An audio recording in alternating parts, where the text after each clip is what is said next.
Bienvenidos a Experiencia Vendimia Podcast. Aquí el aprendizaje se destila gota a gota, porque al igual que el mejor vino, el conocimiento no tiene prisa, pero sí tiene una huella imborrable. Vivimos en lo que los sociólogos llaman la era dorada de la gestión de impresiones. O sea, esta época donde tenemos una capacidad tecnológica brutal para, editar nuestra vida, ¿no? Sí, totalmente. A través de filtros, las pantallas. Exacto. Perfiles súper meticulosamente seleccionados, le mostramos al mundo nuestros mejores ángulos, la sonrisa perfecta, las vacaciones increíbles. Es casi una producción cinematográfica de la vida misma. Es una curaduría exhaustiva. Y el consenso general es que, a la larga, resulta profundamente agotador. Me imagino. Porque, claro, te crea una disonancia tremenda entre tu vitrina pública y la trastienda privada. Esa energía que uno invierte en mantener ese espejismo suele dejar vacíos emocionales muy severos en la realidad que no está editada. Y esa es precisamente, digamos, la ironía que vamos a explorar en nuestra inmersión profunda de hoy. Porque tenemos sobre la mesa un documento exegético y práctico que es sumamente revelador. Se titula Luz en casa. Un texto fascinante. Sí, y nuestra misión en este análisis a fondo es desmenuzar las notas de este texto para extraer lecciones concretas, ¿no? Entender cómo aplicar los principios de la fe cristiana en las tareas y rutinas domésticas más básicas. Que suele ser lo más difícil. Claro, porque el texto plantea una tragedia paradójica. Señala que hay personas que están dispuestas a cruzar océanos enteros para dar grandes discursos morales. Pero no pueden cruzar el pasillo de su casa. Exactamente, no pueden cruzar el pasillo para pedirle perdón a su pareja. Es una locura. Es una locura y para enmarcar la magnitud de esta, digamos, versión de lunes a sábado de nosotros mismos, el documento nos lleva directo a uno de los discursos más analizados de la historia. El Sermón del Monte. Exacto. El Sermón del Monte de Jesucristo, específicamente el capítulo 5 del Evangelio de Mateo. Y lo interesante aquí es el movimiento de cámara que el autor identifica en el texto. A ver, ¿cómo es eso del movimiento de cámara? Pues comienza con una declaración de alcance cósmico, ¿no? Ustedes son la luz del mundo. Pero casi en la misma respiración, ese enfoque global se restringe abruptamente a la geografía más íntima y a veces claustrofóbica de todas. El interior de una casa. El interior de una casa. El documento argumenta que la espiritualidad más profunda y genuina no se valida en grandes estadios o en el activismo público, sino ahí, en el comedor de tu casa. Y al leer las notas sobre los objetos históricos que menciona el texto, hay una imagen física que me pareció clave. Porque antes de hablar de cómo iluminar ese comedor, el autor detalla qué es exactamente lo que está apagando esa luz hoy en día. Y usa la analogía de la lámpara y la canasta. Exacto, objetos del siglo I. ¿Cómo funciona exactamente esta mecánica según el análisis que leíste? Mira, el texto detalla dos elementos muy específicos. Primero, habla del lignos, que era una pequeña lámpara de arcilla. Usaba aceite de oliva y una mecha de lino. Ok, una lámpara básica. Sí, y luego menciona el modios, que en muchas traducciones al español lo vemos como almud. Ajá, el almud. Pero un modius no era solo una cestita, era un cajón de madera robusto.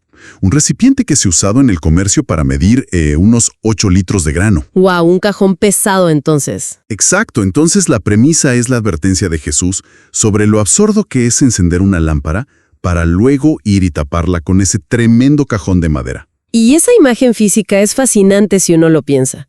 Porque si le pones un cajón de madera grueso a una lámpara chiquita de aceite, el problema no es solo que la gente ya no ve la luz. Claro, hay un problema físico ahí. Exacto, la física de la combustión. Es el oxígeno. Piénsalo como intentar mantener viva una fogata tirándole una lona de plástico pesada encima, supuestamente para protegerla del viento. Se apaga al instante. Exacto. No solo bloqueas la luz, estás asfixiando activamente la llama. El documento, de hecho, describe esto como una especie de suicidio espiritual. Y esa metáfora del oxígeno es muy precisa, ¿eh? Porque al aislar la llama de su entorno, simplemente se muere. Y la gran pregunta del documento para quienes nos escuchan es, ¿cuál es ese modius hoy? ¿Cuál es ese cajón asfixiante en la dinámica familiar moderna? Sí, ¿cuáles son? El análisis identifica dos cajones contemporáneos muy pesados. El primero lo llama activismo profesional. Uf. Y el texto describe eso como el acto de llegar a la casa tan absolutamente agotados a nivel emocional, mental, que pues la familia termina recibiendo solo las sobras de nuestra energía, ¿no? Las migajas, sí. Hay una frase que me pareció brutal, muy gráfica. Dice, ser soles en la oficina, pero agujeros negros en el hogar. Es fuertísima. Y el segundo cajón moderno, según el texto, adivina cuál es. Los celulares. Exactamente. Las pantallas. Estar físicamente bajo el mismo techo, respirando el mismo aire en la sala, pero viviendo un exilio emocional absoluto en el mundo virtual. Totalmente desconectados. Y el autor usa el principio de la primera carta de Juan, en el capítulo 1, para dar una advertencia muy severa sobre el peligro de esta doble vida. Plantea que la oscuridad más dañina no es que te falte conocimiento, sino esa decisión deliberada de apagar el testimonio, de ignorar a las personas que comparten tu ecosistema más íntimo. Claro, pero aquí yo veo un problema práctico importante, ¿eh? Porque el documento sugiere que el estrés del mundo exterior cruza la puerta y asfixia esa luz, transformándose en mal humor. Es lo que nos pasa a todos. Claro, y suena muy noble decir, ay, hay que evitar que el cajón caiga sobre la familia. Pero seamos realistas, o sea, pedirle a alguien que está al borde del colapso emocional por el tráfico, la inflación, un jefe tóxico, que simplemente decida mágicamente tener paciencia al entrar a su casa, pues suena casi utópico. Suena imposible en el momento de la frustración. Exacto. ¿Cómo justifica el texto que esto es humanamente posible? Pues mira, el documento aborda esa misma fricción, porque no sugiere que la paciencia surja de ignorar mágicamente el estrés. No es reprimir la emoción. Es un acto deliberado de voluntad guiado por convicciones. O sea, tomar la decisión. Exacto. Es tomar la decisión activa de levantar el modius. Es un reconocimiento cognitivo que dice, ok, traigo una carga pesadísima de afuera, pero me niego a permitir que contamine este espacio protegido. Ya, pero ¿cómo se ve eso en la práctica? A nivel práctico, el autor sugiere crear transiciones. Por ejemplo, tomar un momento de silencio en el auto antes de bajarte, o respirar profundamente frente a la puerta, o incluso verbalizar el nivel de agotamiento con tu pareja, en vez de lanzarlo como un ataque pasivo-agresivo. Claro, decir, estoy destruida hoy, en vez de contestar mal. Exactamente. Es la negativa a asfixiar la conexión familiar bajo el peso de esas frustraciones que vienen de la calle. Me pregunto entonces qué implicaciones tiene el siguiente paso lógico. Porque, a ver, si la solución es elevar esa lámpara para que no se apague, el instinto natural, al menos en temas de fe, sería querer proyectar esa luz hacia el mundo, ¿no? Ir a iluminar la ciudad, por así decirlo. Pero el texto hace un giro inesperado ahí. Sí, restringe fuertemente a la audiencia inicial. Y es un punto de inflexión crucial. Porque el texto original instruye poner la lámpara sobre el lignia, que era el candelero o la base alta, con un propósito súper restrictivo, para que alumbre a todos los que están en la casa. ¿Y solo en la casa? Y el contexto histórico que aporta el documento es clave. En el siglo I, en Palestina, las casas de la gente común no eran como las de hoy, con pasillos largos y cuartos cerrados. Eran de un solo ambiente. Exacto, una sola gran habitación multifuncional. Entonces, una lámpara elevada en el centro no dejaba sombras donde esconderse. La luz caía sobre todos con la misma intensidad. El esposo, la esposa, los hijos, incluso los sirvientes de la época. Es una exposición total. Lo cual resulta casi aterrador si uno es honesto. Sí, porque te ven todo. Claro, porque es sumamente fácil parecer una persona intachable o un súper profesional durante un par de horas a la semana frente a colegas que no conocen nuestras manías. Pero la familia observa las reacciones reales. Ven cuando te quitas la máscara. Ellos ven exactamente qué pasa cuando el presupuesto no alcanza para fin de mes, o cómo tratas a los demás cuando te despiertas con un dolor de cabeza terrible. No hay relaciones públicas dentro de una casa de un solo cuarto. Y el autor llama a esto el nivel más alto de escrutinio humano, y cita la primera carta a Timoteo, haciendo un contraste durísimo. Argumenta que el aplauso del público es barato y engañoso. Uy, esa frase es fuerte. Sí, pero el respeto genuino dentro del hogar, ese se gana lentamente, gota a gota en el altar de la coherencia diaria. Quienes buscan validación externa descuidando su propia familia, pues están invirtiendo en una economía espiritual colapsada. Tiene todo el sentido. Ahora, si el hogar es como ilustra ese diagrama de la expansión misionera que vimos en las fuentes, el nivel 1 innegociable, ¿no?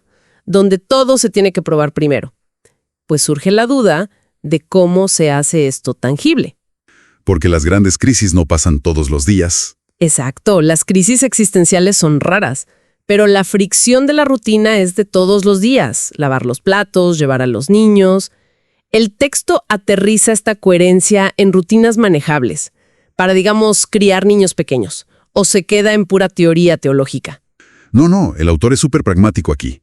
Se basa en el libro de Deuteronomio para decir que el liderazgo espiritual se ejerce en el roce constante de la convivencia, no con discursos perfectos, y propone 3 rutinas simples para fomentar la conexión espiritual con los hijos. A ver, ¿cuál es la primera? La primera es puramente sobre la economía de la atención. Es el acto deliberado de apagar la tele, silenciar las notificaciones o dejar el celular en otro cuarto, solo para abrir la Biblia, o simplemente hablar sobre los desafíos del día con los niños. Crear un vacío intencional de distracciones. O sea, suena lógico, pero psicológicamente es súper complejo por nuestra adicción a la dopamina de las pantallas, ¿no? Te cuesta muchísimo soltar el teléfono. Demasiado. Ahora, la segunda rutina que vi en las fuentes me llamó mucho la atención por el enfoque en la vulnerabilidad. Habla del perdón rápido hacia los hijos. Ese es clave. Porque cuando un adulto se agacha al nivel de los ojos de un niño para admitir un error, para pedir perdón por haber gritado injustamente por estrés, ¿qué está pasando realmente a nivel formativo ahí? Mira, el autor dice que ese momento de humillación voluntaria es donde ocurre la verdadera transmisión de la fe. Porque, a ver, la gracia, la misericordia son conceptos súper abstractos para un niño. No los entienden en teoría. Exacto, hasta que los experimentan. Cuando un padre, que es la máxima autoridad en el universo de ese niño, renuncia a su orgullo y dice, oye, me equivoqué, reaccioné mal, te pido perdón, ese niño recibe una demostración tangible del carácter de Dios que le enseña más que años de clases religiosas. ¡Wow! ¡Qué poderoso! Y la tercera rutina mencionada es modelar la integridad transparente, específicamente con el ejemplo de las finanzas. El currículo oculto le llama. Sí, el currículo oculto de la vida diaria. Me parece fascinante la premisa de que los niños son como máquinas de reconocimiento de patrones. O sea, ignoran casi todo lo que les dices, pero replican todo lo que observan. Son esponjas visuales. Exacto. Si ven ansiedad o engaño con las deudas, lo absorben. Pero si ven una administración honesta, un esfuerzo por cumplir, eso forja su mapa ético, sin tener que usar un pizarrón para explicárselos. Así es. Y esto nos lleva a la sección más robusta del análisis, porque plantea un desafío inmenso sobre cómo intentamos enseñar estos valores normalmente. Claro. Y esto me hace cuestionar mucho la implementación, porque históricamente, y creo que todos lo hemos visto, el error trágico en muchas tradiciones es intentar imponer la moral usando la Biblia como un martillo sancionador. Para castigar. Como una cantaleta, un regaño constante para corregir el comportamiento. Pero el texto rechaza esto y dice que las acciones deben ser una luz que guíe, no un mazo que golpee. ¿Cómo resuelve el autor esta tensión cuando se trata de, no sé, limpiar la casa o tareas súper mundanas? Bueno, aquí el autor se mete en un análisis lingüístico que, a mi parecer, cambia todo el paradigma. Examina el griego original de Mateo 5, donde dice que la gente debe ver nuestras buenas obras. Ajá. Y señala que Jesús no usó la palabra griega ágatos. ¿Y qué significa ágatos? Ágatos denota algo que tiene una calidad moral correcta, interna. Es hacer lo debido, cumplir con la ley o el deber cívico. O sea, como pagar los impuestos o detenerse en el semáforo en rojo, ¿no? Exacto. Esa acción es moralmente ágatos. Es correcta. Mantiene el orden, claro. Pero nadie experimenta una epifanía emocional profunda cuando ve a alguien pagando sus impuestos a tiempo. No te genera asombro. Precisamente. En contraste, la palabra que se usa en el manuscrito original es kalos. La frase es kalos erga, y en la antigüedad, kalos describía algo que es intrínsecamente hermoso, estéticamente cautivador, súper atractivo. Obras hermosas. Exacto. El documento argumenta que las rutinas en la casa no solo deben ser técnicamente correctas o moralmente lícitas, se tienen que ejecutar de una forma que resulte hermosa para quien las ve. Y ese matiz lingüístico tiene implicaciones inmensas para la rutina diaria, Porque, a ver, piensa en lavar los platos después de cenar. Si lo haces solo porque es tu obligación en la pizarra de tareas y lo haces quejándote o con resentimiento, Eso sería ágatos a lo mucho. claro, estás cumpliendo el deber, pero el autor te reta a transformar esa labor mundana en kalos. Y ofrece un ejemplo súper concreto en el texto. Lavar esos platos cuando claramente no te tocaba a ti. El servicio sacrificial. Exacto. Asumir esa tarea como un servicio silencioso solo para regalarle una hora extra de descanso a tu pareja que sabes que está súper agotada. Y el documento detalla que ese mecanismo voluntario es lo que realmente transforma el respeto mutuo. Y cita la primera carta de Pedro para explicar este impacto silencioso. Sin decir una palabra. Exacto. La idea teológica es que tú puedes desarmar el egoísmo, ganar un respeto profundo y transformar toda la dinámica de la casa solo con que observen tu conducta pura, incondicional, sin necesidad de argumentos o persuasión. 0 sermones. Además, el texto da otros ejemplos súper prácticos de estas obras hermosas. Menciona, por ejemplo, tener la paciencia de sentarte a escuchar las dudas existenciales o hasta las rebeldías de tus hijos adolescentes, pero sin reaccionar con pánico o con condena religiosa. Darles un espacio seguro. Sí, o algo que me parece todavía más difícil, reaccionar con absoluta mansedumbre ante un ataque verbal de un familiar estresado. O sea, absorber el golpe en vez de iniciar una pelea a gritos. A nivel psicológico, responder con mansedumbre ante una agresión es casi subversivo, ¿no? Rompe el patrón por completo. Es una disrupción total de nuestro instinto de supervivencia. Y fíjate que el texto explica a dónde lleva este comportamiento, citando la carta a Tito, que habla de ser un modelo de integridad. Pero hace una aclaración indispensable para que no caigamos en el narcisismo. Cuando tú ejecutas consistentemente estas obras hermosas y sacrificiales a puerta cerrada, tu familia no concluye que tú eres un ser humano superior al que hay que hacerle una estatua. Claro, el objetivo no es ganar un concurso de popularidad en la casa, para nada. Si conectas el concepto de kalos con el final del versículo en Mateo, la instrucción termina diciendo, para que vean sus obras hermosas y glorifiquen a su Padre. ¡Wow! El documento dice que cuando tu pareja o tu hijo te ve reaccionar sistemáticamente con paciencia, te ve servir sin pedir aplausos y mantener esa integridad, el cerebro humano choca con un muro lógico. ¿A qué te refieres con un muro lógico? A que llegan a una conclusión inevitable. A ver, el nivel de amor, renuncia y paciencia que estoy viendo en esta persona no es natural. Por lo tanto, la fuente divina que dice tener adentro tiene que ser real para que pueda amar de esta forma. Y ahí la defensa de la fe se vuelve innegable. Esa idea del muro lógico me parece el punto culminante de todo lo que leímos hoy. Es fascinante. Y creo que esto nos permite sintetizar, pues, la propuesta central, ¿no? Hemos analizado este diseño original y la conclusión es brutalmente desmitificadora. Totalmente. El hogar, con todo y sus rutinas aburridas y sus fricciones inevitables, es el verdadero campo de prueba. El argumento de fondo es que si tu estructura de creencias no te motiva a lavar unos platos por amor, si no sirve para ser honesto con el presupuesto de la quincena, O para perdonar rápido. exacto, si es inútil para sanar una herida mediante un perdón humilde en la sala de tu casa, entonces esa estructura de creencias realmente no tiene la sustancia necesaria para impactar al mundo de afuera. Ese es el filtro definitivo de la autenticidad. El documento concluye que el servicio sacrificial y el amor en lo práctico, en lo doméstico, son los argumentos más irrebatibles que existen. Contra eso no se puede debatir. Ningún debate intelectual le gana a la evidencia de una vida dedicada al beneficio del otro en la privacidad de tu casa. Es en ese espacio tan chiquito donde los grandes ideales tienen que bajar, perder lo romántico y ensuciarse en el barro de la convivencia. ¡Qué gran resumen! Y bueno, para cerrar nuestra inmersión profunda de hoy, me gustaría dejarles este escenario a quienes nos escuchan. A ver. Imaginen por un momento que un observador completamente neutral, invisible, tuviera la tarea de juzgar la existencia de la fuente divina en la que basan su vida. Pero la única evidencia que tiene, la única, es cómo manejan ustedes una crisis de estrés un martes común y corriente por la noche, ahí en la mesa del comedor. Solo el martes en la noche. Solo eso. Sin ver perfiles sociales, sin donaciones públicas, sin discursos hermosos. Solo la evidencia de ese martes en la noche. ¿Qué tipo de luz quedaría registrada en ese análisis? ¿Qué pregunta tan fuerte? Sí. se observaría una llama estable, reconfortante, que le da seguridad a los que dependen de ella. O apenas una chispita errática, asfixiada por el agotamiento y enterrada bajo el cajón del mal humor y el brillo azul del celular. Porque el texto sugiere que, al final del día, cuando se apagan las cámaras y no hay audiencias para impresionar, esa luz doméstica es el único testimonio que de verdad perdura. Si este mensaje impactó tu espíritu, haz que corra como el vino nuevo. Suscríbete, comparte y permanece conectado a la fuente. Esto fue la experiencia Vendimia Podcast.